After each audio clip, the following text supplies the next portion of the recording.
अस्सलाम वालेकुम। अदाकारा हुमैरा असगर की पुरअसरार मौत के हवाले से अब उनके मोबाइल फ़ोन अनलॉक होने के बाद कुछ अहम तरीन डेवलपमेंट्स और अपडेट सामने आई हैं।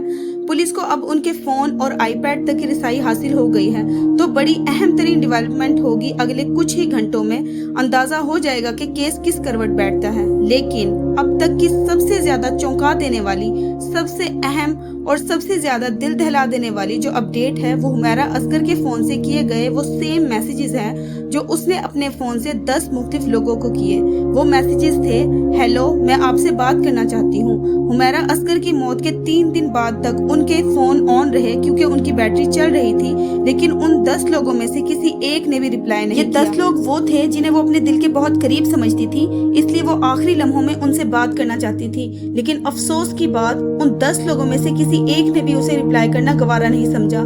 लेकिन बदकिस्मती की बात तो ये है, उन 10 लोगों में एक उनका अपना बेहिस भाई भी शामिल था। ना सिर्फ 3 दिनों में जब तक उनके फोन की बैटरी चल रही थी उन्हें रिप्लाई किया, बल्कि उसके बाद भी मैसेजेस करके जाने की कोशिश नहीं की कि उनकी बहन किस हाल में है, जो कि 9 महीने से मंजरे आम से गायब है।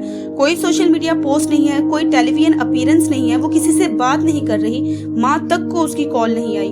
तो इन 10 लोगों में से किसी एक ने भी ये जानने की कोशिश नहीं की कि हुमैरा असगर पर क्या गुजरी। उन 10 बदकिस्मत लोगों में एक उनका अपना सगा भाई मोहसिन, सलमान, इमरान, हसन और बाकी लोग शामिल हैं। सवाल ये उठता है कि ऐसा क्या था जो उन लोगों ने उन्हें उनकी मौत से पहले किए गए मैसेजेस का रिप्लाई नहीं किया। बाकी 9 लोगों से ज्यादा उनके अपने सगे भाई से ये शिकवा बनता है कि आखिर क्यों उसने अपनी बहन के मैसेजेस का रिप्लाई नहीं किया, आखिर क्यों उसकी परेशानी जानने की कोशिश नहीं की।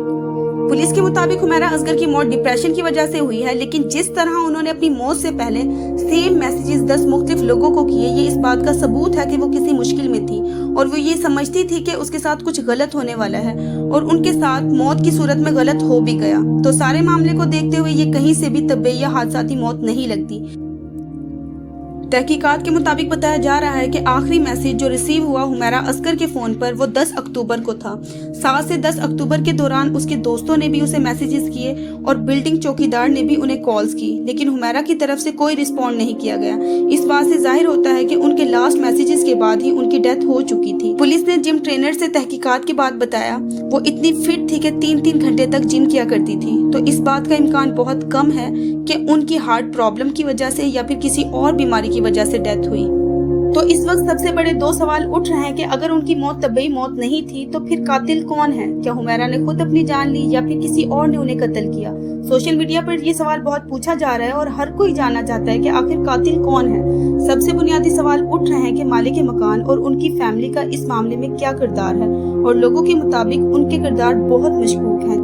जैसा कि मैंने अपनी पिछली वीडियो में मालिक मकान और हुमैरा असगर के दरमियान होने वाले झगड़े को और 2018 से लेकर उनकी लाश मिलने तक के वाक़े को बयान किया, उनकी जिंदगी से लेकर उनकी मौत में मालिक मकान का क्या किरदार था ये भी क्लियरली डिफाइन किया, और हुमैरा और उनकी फैमिली के दरमियान होने वाले जायदाद के बंटवारे को लेकर तनाज़ात को भी डिस्कस किया। एक और बड़ा सवाल उठ रहा है कि हुमैरा की बॉडी के गलने सड़ने की स्मेल क्यों महसूस नहीं की गई। तो वो लोग जो इस बिल्डिंग के 3rd फ्लोर पर हुमैरा असगर के अपार्टमेंट के बिल्कुल सामने कुछ फुट के फासले पर दूसरे अपार्टमेंट में रहते थे, वो एग्जैक्टली उन ही दिनों में जब बॉडी की डिकम्पोजिशन का अमल स्टार्ट हुआ वहां से 4 से 5 महीनों तक के लिए गायब हो गए। ये महज इत्तेफाक था या उसके पीछे भी कोई राज छुपा है, उसको भी मजीद इन्वेस्टिगेट करना चाहिए। हुमैरा के अपार्टमेंट की विंडो भी ओपन थी, इसलिए भी स्मेल आहिस्ता आहिस्ता बाहर निकलती रही और किसी ने महसूस नहीं की। जब डेड बॉडी मिली उस वक्त काफी हद तक बू कम हो चुकी थी, उनके जिस्म की हड्डियां बाहर निकल आई थी और कीड़े मकोड़े जो उनको खा रहे थे उनके हाथ को उनकी बॉडी से दूर ले गए थे और हाथ बिल्कुल अलग कर दिया था। घुटनों के जोड़ जो कि डिकम्पोजिशन के अमल के दौरान सबसे आखिर में गलते हैं, वो भी गलना सड़ना शुरू हो गए थे। बड़ी ही अजीब कैफियत है जो उनके जिस्म पर गुजरी। तो नाजरीन, बड़ी ही हैरत की बात है उनकी जिंदगी में कोई भी उनके साथ सिंसियर नहीं था। उनकी फैमिली समेत किसी ने भी उनकी प्रेजेंस को मिस नहीं किया। उनके 3 फोन्स को अनलॉक कर लिया गया क्योंकि उनके पासवर्ड उन्होंने अपनी डायरी पर लिखे हुए थे, और फोन अनलॉक करने के बाद पता चला कि 63 लोग थे जो क्लोजली उनसे राब्ते में थे, मगर दुहाई खुदा की उन 63 लोगों में से किसी एक ने भी उनकी गैर मौजूदगी को नोटिस ना किया, ना डिस्कस किया, ना फैमिली से कोई राब्ता किया और ना ही किसी इदारे को रिपोर्ट किया। यानी इतना भी कोई कैसे बेहिस हो सकता है। नाज़रीन, ये कोई सादा मामला नहीं है, इसलिए मेरी आपसे रिक्वेस्ट है कि जहां जहां आपको मौका मिले अपने अपने सोशल मीडिया प्लेटफॉर्म पर कोशिश करें हुमैरा असगर के लिए आवाज़ उठाएं, जब तक ये मामला अपने हतमी नतीजे तक तहकीक तहकीकात के मुताबिक नहीं पहुंच जाता। आपकी हुमैरा असगर वाले पूरे मामले के बारे में क्या राय है हमें कमेंट करके ज़रूर शेयर करें, और अगर आप चैनल पर नए हैं तो सब्सक्राइब करना ना भूलिएगा ताकि आपको मज़ीद ऐसे हक़ाइक़ पर मुबनी वीडियोज़ मिलती रहें। मिलते हैं अगली वीडियो में, तब तक के लिए अल्लाह हाफिज़।